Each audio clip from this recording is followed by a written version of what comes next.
اللهم صل على محمد وآل محمد. یہ ایک سوال جو میں نے کہا ذرا کمپلیکیٹڈ ہے کہ مکس گیدرنگ میں بار بار یہ بات کہی گئی کہ عورتیں حجاب میں ہوں. تو یہ سوال پوچھا گیا کہ حجاب کسے کہتے ہیں، کیونکہ یہاں پہ مکس اوپینین آ رہا ہے اسپلٹ قسم کا کہ اگر عورت نے کلرڈ میچنگ اسکارف اور بہت ہی زیادہ اٹریکٹیو اور اپیلنگ قسم کے کلر والے کپڑے، میک اپ، ہاتھ پیروں کو بھی اتنا کور نہیں کیا اور یہ تصور کر کے حجاب ہو گیا اور ایک اسکارف پہن لیا، تو کیا یہ صحیح ہے کہ نہیں؟ غالباً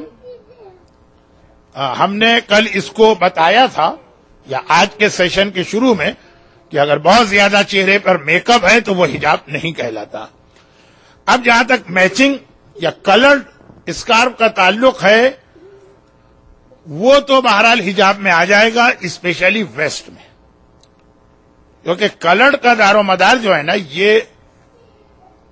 میری ایک تقریر تو نہیں ہوتی ہے لیکن مسائل میں کبھی کبھار مسئلے کا جواب دینے کے بجائے اصول بتاتا ہوں. کچھ چیزیں حرام و حلال ہوتی ہیں کلچر کے حساب سے، کچھ چیزیں حرام و حلال ہوتی ہیں اس جگہ کے حساب سے جہاں پہ ہم رہ رہے ہیں. تو یہاں پہ ریڈ کلر یا اور بہت زیادہ شوخ اور بھڑکیلے قسم کے کلر بھی ایک نارمل چیز جو ہمارے یہاں انڈیا اور پاکستان میں شاید نارمل چیز نہ ہو. تو کلرڈ حجاب اسکارف چل جائیں گے اور کلرڈ کپڑے چل جائیں گے، میچنگ بھی چل جائے گی، لیکن اگر بہت زیادہ چہرے پہ میک اپ ہے تو اس کو حجاب نہیں مانا جائے گا، اور وہ میں نے کل اس کو بتا دیا. ہاں، پاکستان کے اور ایران کے اور عراق کے ماحول میں شاید کلرڈ اسکارف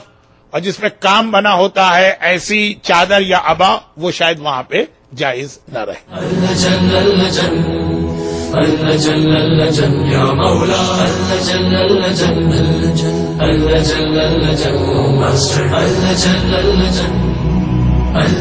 یا صاحب السماء